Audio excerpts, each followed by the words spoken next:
Hello student, स्वागत है आपका आईसीटी वर्चुअल क्लासेस में। मैं हूं कविता, आपकी साइंस टीचर। उम्मीद करती हूं आप सभी अच्छे होंगे और स्वस्थ होंगे।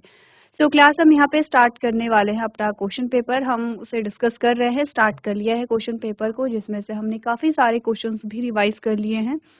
तो क्योंकि हम सिर्फ बायो के क्वेश्चन यहाँ पे पिक कर रहे हैं, तो आगे जो हमारे क्वेश्चन रह जाते हैं बायो के इस क्वेश्चन पेपर में, उसको हम सॉल्व करेंगे। तो आइए चलते हैं स्मार्ट बोर्ड की तरफ। चलिए, तो सबसे पहले हम यहाँ पे रिवाइज कर लेंगे कि कौन कौन से क्वेश्चन हमने सॉल्व किए हैं। तो देखो, क्वेश्चन नंबर 1 में आपके पास आया था मिलान कीजिए, जो हमने यहाँ पे सॉल्व किया है। क्वेश्चन नंबर 2 में आपके पास आए हैं रिक्त स्थान, जो हमने यहाँ पे सॉल्व किए हैं, फिल इन द ब्लैंक्स जिनको हम कहते हैं। नेक्स्ट है क्वेश्चन नंबर 3, जिसमें सत्य और असत्य हमने यहाँ पर देखे हैं, यानी कि ट्रू एंड फॉल्स हमने यहाँ पर देखे हैं। ठीक है। क्वेश्चन नंबर 4 जो है वो आपके पास आए हैं बहुविकल्पी प्रश्न। तो ये हमारे बहुविकल्पी प्रश्न है जो हमने यहाँ पे सॉल्व करने हैं। ठीक है।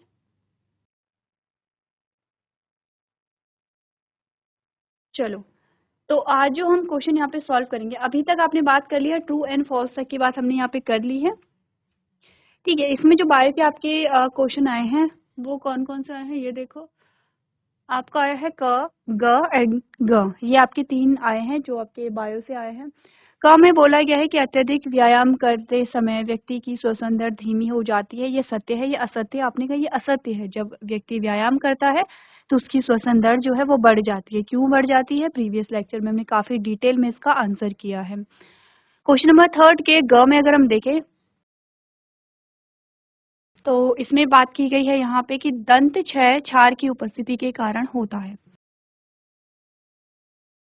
तो ये भी जो स्टेटमेंट हमारी आती है वो असत्य आती है, क्योंकि दंत क्षय जो है, जो टूथ डीके है, वो यहाँ पे एसिड यानी कि अम्ल की वजह से होता है, ना कि क्षार की वजह से। तो ये भी असत्य आता है। ग जो है वो आपसे पूछा गया। अच्छा ठीक है, हमने क एंड ग यहाँ पे सॉल्व किया था। हमने ग जो है अभी तक क्वेश्चन नंबर 3 का जो ग है वो हमने अभी तक सॉल्व नहीं किया है। ठीक है। चलो,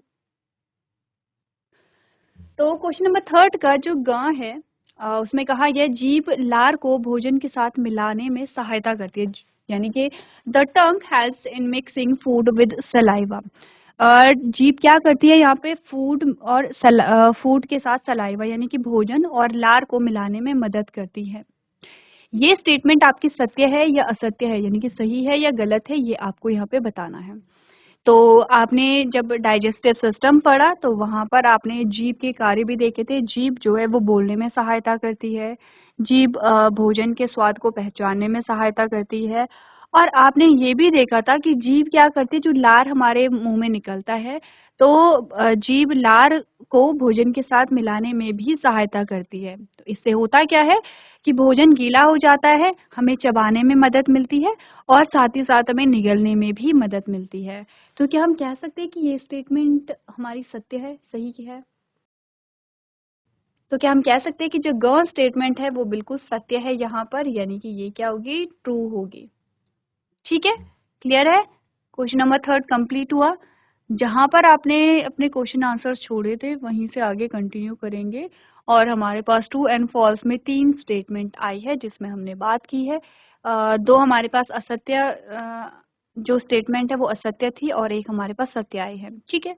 बाकी आपकी 2 स्टेटमेंट रह जाती हैं जो आपके केमिस्ट्री और फिजिक्स से आते हैं, वो आप लोग केमिस्ट्री और फिजिक्स वाली क्लासेस में सॉल्व कर लेंगे। चलो, आगे बढ़ते हैं और आते हैं क्वेश्चन नंबर 4 पे। क्वेश्चन नंबर 4 से आपके मल्टीपल चॉइस क्वेश्चन यानी कि बहुविकल्पी प्रश्न शुरू हो जाते हैं। हर एक बहुविकल्पी प्रश्न जो है, काफ़ी सारे बहुविकल्पी प्रश्न होंगे। क्वेश्चन नंबर 4 है और क्वेश्चन नंबर 4 के अंदर आपके बहुत सारे क्वेश्चंस आपको देखने को मिलेंगे। ठीक है। इसमें आपने आपका जो एक बहुविकल्पी प्रश्न है वो 2 नंबर के लिए होगा, यानी कि हर बहुविकल्पी प्रश्न आपका 2 नंबर के लिए होगा। सबसे पहला जो बहुविकल्पी प्रश्न आता है क्वेश्चन नंबर 4 का जो क है वो आपका बायो का है। जो हमने मार्क कर रखे हैं वो बायो के होंगे। ठीक है, जो मार्क नहीं कर रखे हैं वो बायो के नहीं होंगे। चलो, तो जो यहाँ पर पहली स्टेटमेंट है वो है अमरबेल उदाहरण है। क्वेश्चन कहता है अमरबेल जो है वो उदाहरण है। किस चीज का उदाहरण है ये आपको बताना है। मैं इसका ट्रांसलेशन आपको बता देती हूँ। ये है क्वेश्चन नंबर 4 का जो फर्स्ट है वो हमारे पास आता है, आपने कहा Cuscuta is an example of, जो कसकटा है या जो यहाँ पर अमरबेल है वो किसका उदाहरण है। तो क्योंकि बहुविकल्पी प्रश्न है तो आपको 4 विकल्प दिए गए हैं, ये आपके 4 विकल्प हैं। और कहता है कि अमरबेल स्वपोषी का उदाहरण है, दूसरा कहता है अमरबेल परजीवी का उदाहरण है, तीसरा कहता है अमरबेल मृतपोषी का उदाहरण है, या लास्ट कहता है कि ये परपोषी का एग्जाम्पल है। पहला जो ऑप्शन है स्वपोषी, उसका मतलब होता है ऑटोट्रॉफ। दूसरा ऑप्शन है परजीवी, इसका मतलब होता है पैरासाइट। तीसरा ऑप्शन है मृतोपजीवी, इसका मतलब होता है सैप्रोफिटिक। एंड लास्ट जो परपोषी है उसका मतलब होता है हेटेरोट्रॉफ। ठीक है, आपको बताना है अमरबेल या कसकटा जो है वो किस चीज का उदाहरण है। कहाँ से क्वेश्चन आया है, चैप्टर है आपका न्यूट्रिशन से related, nutrition in plants. Plants में जब आपने न्यूट्रिशन पढ़ा है, पादपों में जब हमने पोषण पढ़ा है, तो वहां पर हम बात कर रहे थे कि पोषण कितने प्रकार का होता है। ठीक है, स्वपोषी पोषण होता है, परपोषी पोषण होता है। परपोषी पोषण के भी प्रकार हमने पढ़े थे, हमने कहा था किस जीव में कौन सा पोषण होता है, किस पादप में कौन सा पोषण पाया जाता है। इसी में एक एग्जाम्पल हमने अमरबेल भी देखी थी और आपको बोला गया था कि अमरबेल जो है वो किसका उदाहरण है। एक बार अच्छे से समझो, ठीक है, और अपना जो आंसर है उसे सॉल्व करने की कोशिश करो। आपको पता होना चाहिए कि स्वपोषी का मतलब क्या होता है, परजीवी का मतलब क्या होता है, मृतजीवी का मतलब क्या होता है और परपोषी का मतलब क्या होता है। चलो एक बार कोशिश करेंगे सॉल्व करने की।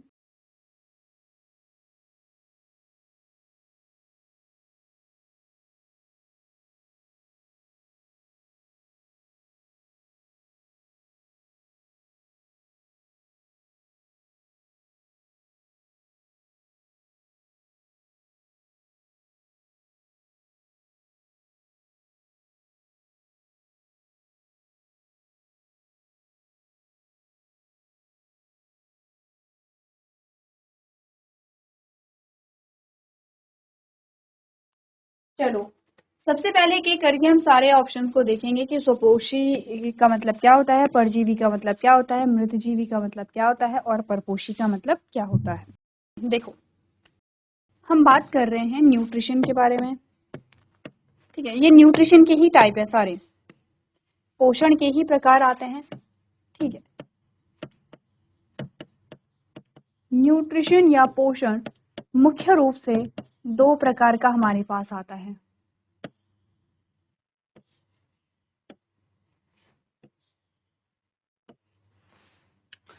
तो पहला आता है ऑटोट्रॉफ। ऑटोट्रॉफ को हम कहते हैं स्वपोषी। क्या मतलब होता है स्वपोषी का, जल्दी से आपको रिकॉल करनी है चीजें। और दूसरा होता है हेटेरोट्रॉफ,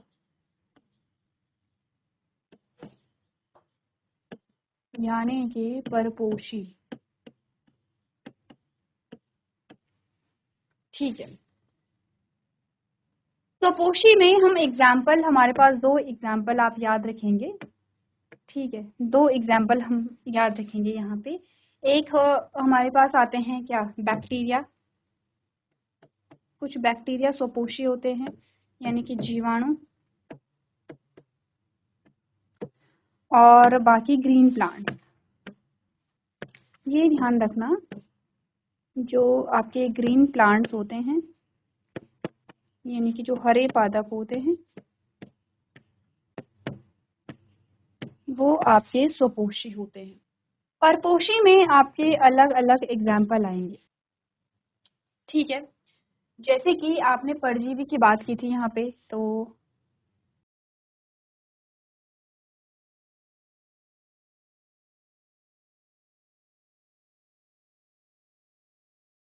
परजीवी होगा।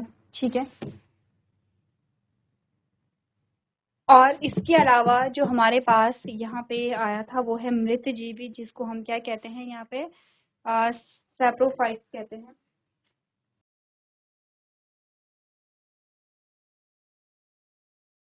तो ये है पैरासाइट, ये है आपने कहा सैप्रोफाइट।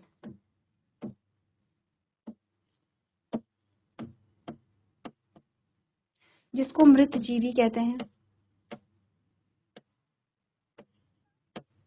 अच्छा, एक और हमारे पास एग्जाम्पल आया था, जिसको हमने क्या बोला था, इंसेक्टिवोर कहा था।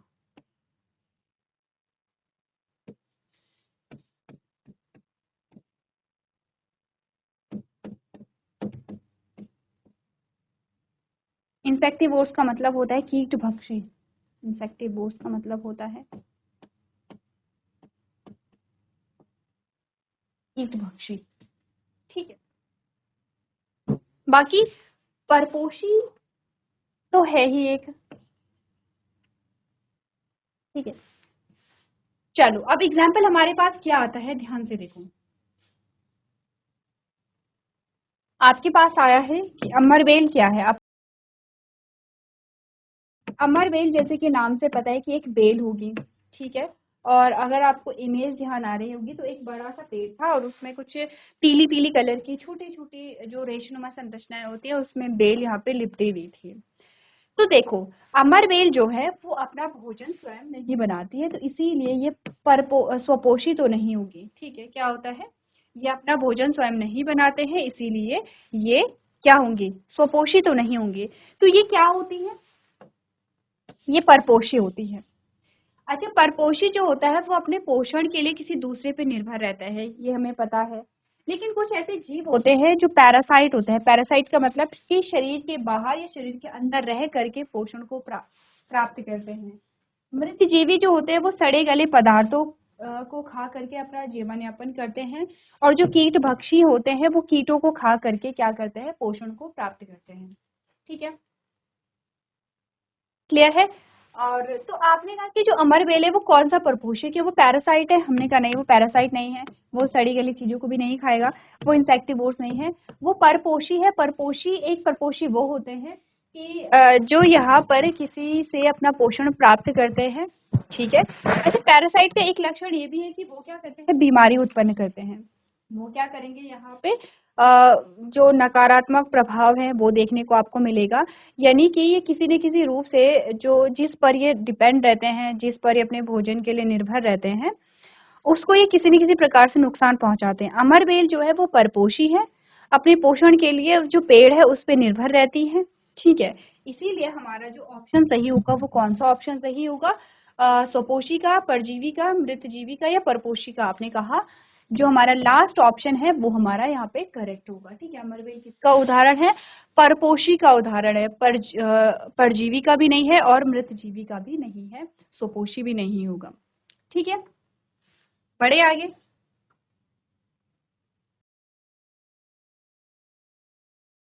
चलो, क्वेश्चन नंबर 4 का जो ग है उसमें आ जाओ। ग में पूछा गया है कि पादपों में जल का जो परिवहन होता है वो किसकी वजह से होता है, ये आपको बताना है। ठीक है, तो आपके ऑप्शन है, वो जाइलम के द्वारा होता है, वो फ्लोएम के द्वारा होता है, वो रंध्रों के द्वारा होता है, या वो मूल रोमों के द्वारा होता है। तो अगर हम इसका ट्रांसलेशन देखें, वो ये है third. In plants water is transported through xylem, पहला ऑप्शन, फ्लोएम दूसरा ऑप्शन, स्टोमेटा तीसरा ऑप्शन, एंड रूट हेयर चौथा ऑप्शन। अगर मैं चारों ऑप्शंस को आपको बता दूं तो अब आप आंसर सॉल्व कर लेंगे कि बता कि जो पानी का परिवहन होता है पौधे में वो कैसे होता है। तो इसके लिए हमें बनाना पड़ेगा एक प्लांट का डायग्राम।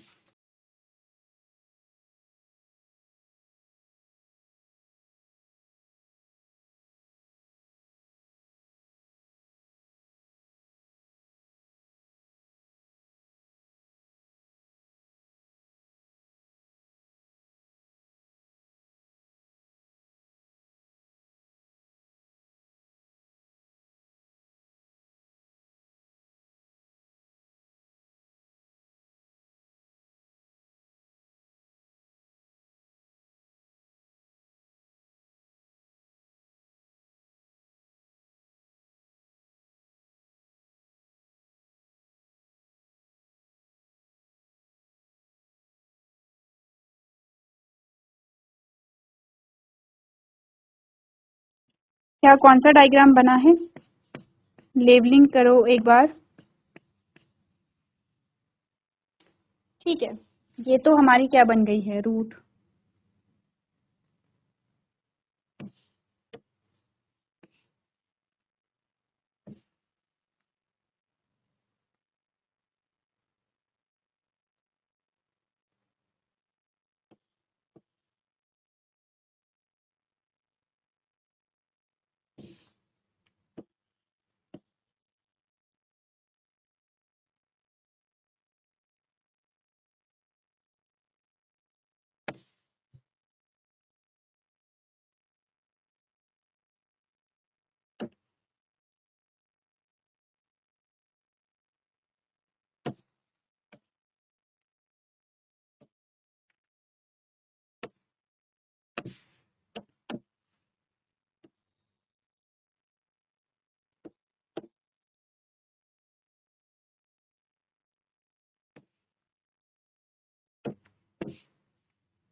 यहाँ पर हमने जितने भी हमारे पास ऑप्शंस आए हैं वो हमने यहाँ पे लेबलिंग की है, ठीक है।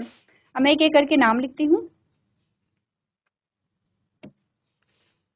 देखो, ये तो हम समझते हैं कि ये रूट है, और इसको हम क्या प्राइमरी रूट कह सकते हैं। ये हमारी क्या आती है, प्राइमरी रूट या प्राथमिक जड़ आती है।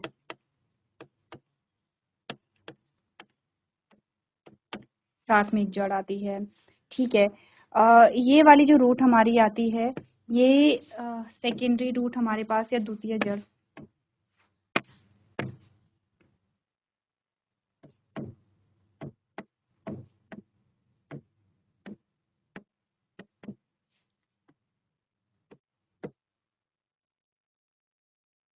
सेकेंडरी रूट हमारे पास आती है, ठीक है। अच्छा, ये जो छोटे छोटे धागे नुमा संरचनाएं आपको दिख रही हैं, इसको हम कहते हैं रूट हेयर,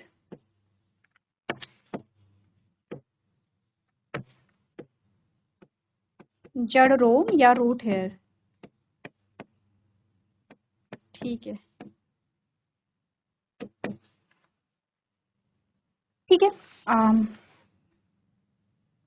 डायरेक्शन, एक बार मैं डायरेक्शन लिख लेती हूँ।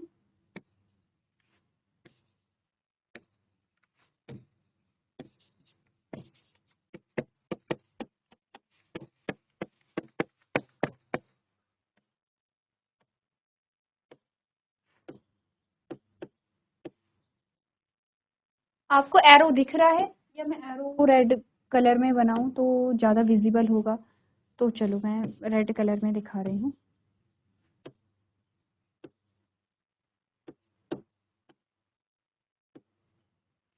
ठीक है, ये एरो आपको दिख रहा होगा, ठीक है। सेकेंड एरो मैं ब्लू में दिखा देती हूँ, चलो। ये एरो या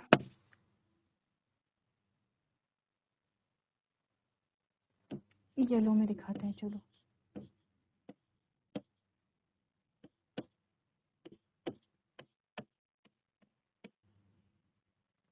येलो विजिबल नहीं है,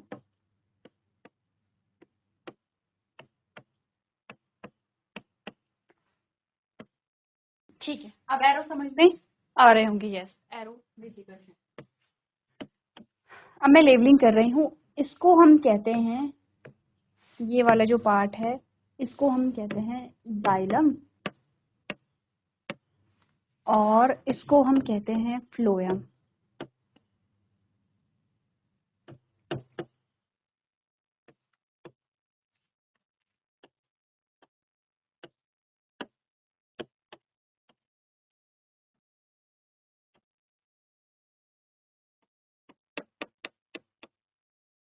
जाइलम, ठीक है।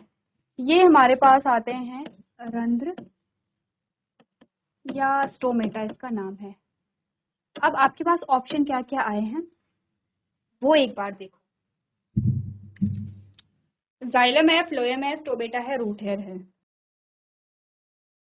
आपके पास एक ऑप्शन ये है जो जड़ रोम का है, एक ऑप्शन ये है जो जाइलम का है, एक ऑप्शन ये है जो फ्लोएम का है, और एक आपका रंध्र या स्टोमेटा। ये चार ऑप्शन हमारे पास आते हैं जो कहता है कि पानी का जो परिवहन है, ट्रांसपोर्टेशन है जो वाटर का, वो कौन करता है प्लांट्स में। बताओ। देखो, आपके सारे ऑप्शंस आपके सामने हैं, और क्योंकि हमने डायग्राम क्यों बनाया है, जिससे कि आपको पता चल पाए लोकेशन किसकी कहाँ है और क्या फंक्शन किसका कहाँ पर क्या है।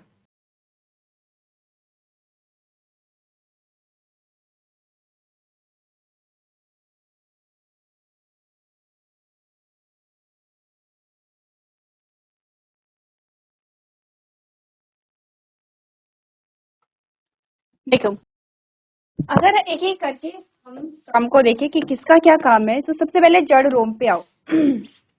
जड़ रोम का काम है पानी का क्या करना, एब्जॉर्प्शन करना, यानी कि मिट्टी में जो पानी होगा तो मिट्टी से जो पानी है वो कहाँ आता है, जड़ में आता है, ठीक है। तो वो काम कौन करेंगे, जड़ रोम करते हैं, जो कि पानी को एब्जॉर्प्शन या इसके अवशोषण में मदद करते हैं, ठीक है।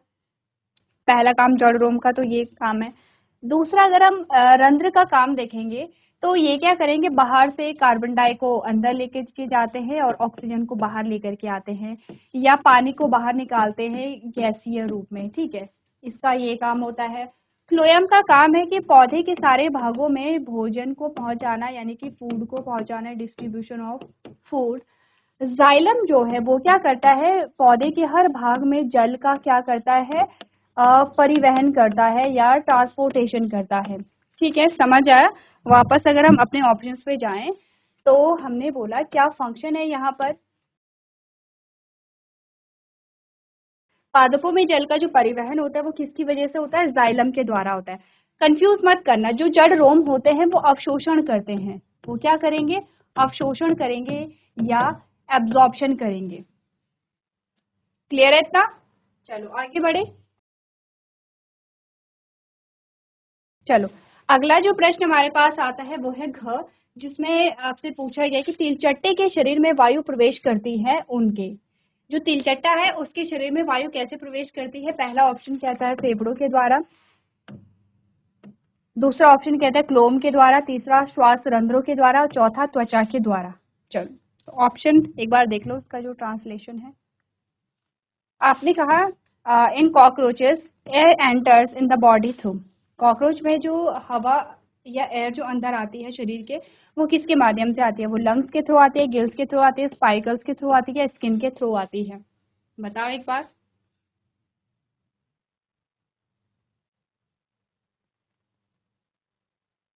चलो हमारा जो यहाँ पे सही ऑप्शन होगा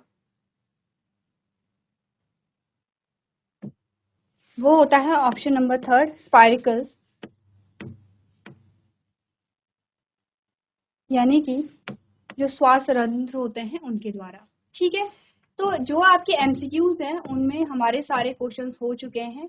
अब हम डिस्कस करेंगे यहाँ पे क्वेश्चन नंबर 5 से स्टार्ट हो जाते हैं क्वेश्चन, और उनमें जो जो क्वेश्चन हमारे बायो के होंगे वो हम यहाँ पे डिस्कस करेंगे। चलिए तो हमने यहाँ पर कुछ क्वेश्चंस डिस्कस किए हैं, जिसमें आज का जो हमारा प्रश्न था वो था यहाँ पे बहुविकल्पी प्रश्न या मल्टीपल चॉइस क्वेश्चन। इसी के अंदर हमने कुछ क्वेश्चंस यहाँ पे डिस्कस किए हैं। आपने क्वेश्चन पेपर देखा है, क्वेश्चंस आपको दिखाए गए हैं। नेक्स्ट जो क्वेश्चन है वो एक बार आप लोग कोशिश करेंगे कि उसे घर से सॉल्व करके लेकर के आएंगे।